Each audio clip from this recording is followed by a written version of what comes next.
नमस्कार दोस्तों। क्या होगा अगर मैं आपसे कहूं कि जिस शांति को पाने के लिए लोग पूरी ज़िंदगी भटकते हैं वह पहले से ही आपके भीतर मौजूद है।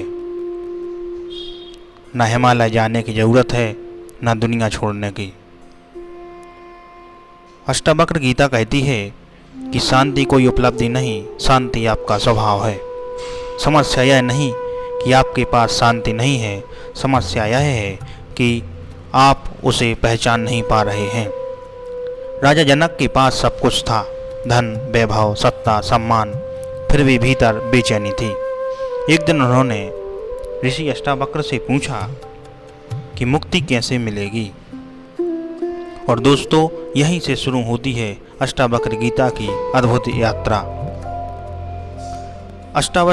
अष्टावक्र गीता के प्रथम अध्याय का एक प्रसिद्ध श्लोक है, मुक्ति मिक्षसि चेतात विषयान विश्वत त्यज्य क्षमार्ज ज्योतिष सत्यम पीयूषवत भजम। यदि मुक्ति चाहते हो तो विषयों को विष के समान त्याग दो और क्षमा, सरलता, दया, संतोष तथा सत्य को अमृत के समान अपनाओ। लेकिन अष्टावक्र यहीं नहीं रुकते दोस्तों। वे केवल व्यवहार नहीं बदलते, दृष्टि बदलते हैं। अष्टावक्र मुनि कहते हैं कि ना तुम देहो नाते देहो भोक्ता करता ना वा भवान। चिंद्रोपोऽसि सदा साक्षी निरपेक्षः सुखम चरः। तुम शरीर नहीं हो, तुम कर्ता नहीं हो, तुम केवल शुद्ध चेतना और साक्षी हो। सोचिए, जब बादल आते हैं तो आकाश परेशान नहीं होता, जब विचार आते हैं तो साक्षी क्यों परेशान होगा। समस्या विचार नहीं है दोस्तों, समस्या यह है कि हम स्वयं को विचार मान बैठते हैं। आज हम कहते हैं मैं तनाव में हूँ, मैं दुखी हूँ, मैं असफल हूँ। लेकिन अष्टावक्र मुनि पूछते हैं कि यह मैं कौन है। क्या विचार दुखी है? क्या शरीर दुखी है? या केवल एक कहानी चल रही है जिसे तुम अपना मान बैठे हो दोस्तों। जिस क्षण यह पहचान हो जाती है कि मैं विचार नहीं, उनका साक्षी हूँ, उसी क्षण भीतर एक गहरी शांति प्रकट हो जाती है। साक्षी का मतलब है दोस्तों विटनेस होना, मतलब सिर्फ देखना, उस क्रिया को करना नहीं।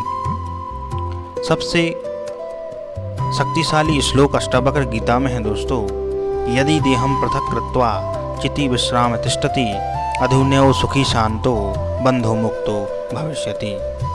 यदि तुम स्वयं को शरीर से अलग जानकर चेतना में विश्राम कर लो तो इसी क्षण सुखी, शांत और मुक्त हो जाओगे। ध्यान दीजिए दोस्तों, अष्टावक्र मुनि कहते हैं अधुन्यो मतलब अभी और इसी क्षण, ना कल ना भविष्य में, केवल और केवल अभी वर्तमान में। शांति कहीं बाहर नहीं है दोस्तों, वह किसी आश्रम, किसी पुस्तक, किसी गुरु या किसी उपलब्धि में छिपी नहीं है, वह पहले से आपके भीतर है। अष्टावक्र गीता का यह संदेश जिसे आप खोज रहे हैं, आप वही हैं। और जिस दिन यह अनुभव आपको हो जाएगा, आपकी सारी खोज समाप्त हो जाएगी दोस्तों। शांति को मत खोजो दोस्तों, जो उसे खोज रहा है पहले उसे पहचानो। आधुनिक जीवन में